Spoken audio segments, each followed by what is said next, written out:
ব্যর্থতা আসবে, ব্যর্থতা থেকে শিক্ষা নাও।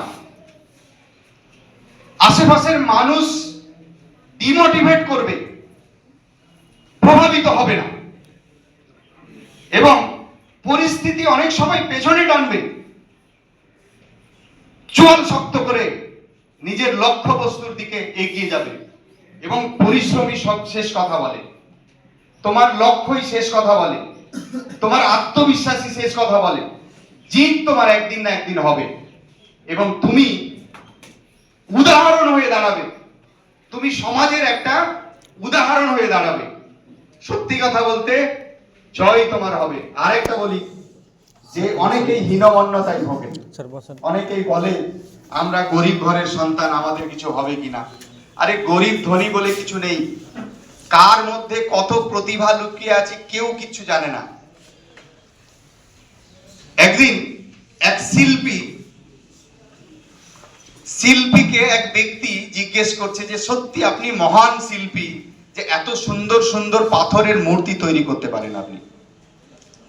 তো সেই শিল্পী হাসতে হাসতে বলছে যে আমি আসলে এত রূপ দিইনি, আমি কি করেছি, একটা পাথরকে কেটে কেটে তার পাথরের অপ্রয়োজনীয় অংশগুলোকে আমি শুধু সরিয়ে দিয়েছি, পাথরের অপ্রয়োজনীয় অংশগুলোকে সরিয়ে দিয়েছি, যার ফলে ওই পাথরের মধ্য থেকে একটা রূপ বেরিয়ে এসেছে। কি বুঝলে কথাটা, না বুঝলে না?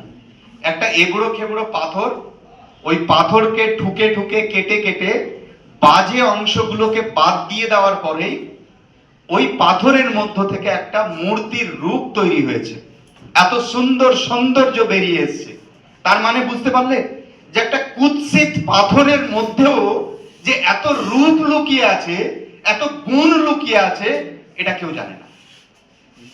তোমাকে মানুষ, পাড়ার মানুষ, আত্মীয় স্বজন অবহেলা করতে পারে, লোকে ইনসাল্ট করতে পারে, লোকে খারাপ বলতে পারে, কিচ্ছু যায় আসে না। তুমি ভাবো যে আমি একদিন দেখাবো যে আমার মধ্যে কি আছে, আমি কি করতে পারি, এবং আমি প্রমাণ করবই, এবং এই ইনসাল্ট, এই অবহেলার জবাব আমি একদিন না একদিন দেব। আর তার জন্য নিজেকে যোদ্ধা হিসেবে নিজেকে তৈরি করতে হয়। কাপুরুষের মতো জীবনযাপন করে কিচ্ছু হবে না, কাপুরুষের মতো জীবনযাপন করে কিছু, ওর থেকে মরে যাওয়া ভালো। ভাই জীবন, পৃথিবীতে মানুষ যখন এসছে, আল্লাহ যখন পাঠিয়েছে, ভগবান যখন পাঠিয়েছে, কিছু করার জন্য পাঠিয়েছে। গরু ছাগল বা পশুদের মতো তোমার ব্রেন দেয়নি, তোমাকে অন্যরকম ব্রেন দিয়েছে, তোমাকে পৃথিবীর শ্রেষ্ঠ জীব করে তৈরি করেছে। তোমার এই শ্রেষ্ঠ জীবের অস্তিত্ব বজায় রাখার জন্য তোমার ব্রেনকে ইউটিলাইজ করতে হবে, ব্রেনকে কাজে লাগাতে হবে, ম্যাক্সিমাম ফোকাস তোমার ভবিষ্যৎ লক্ষ্যের দিকে দিতে হবে।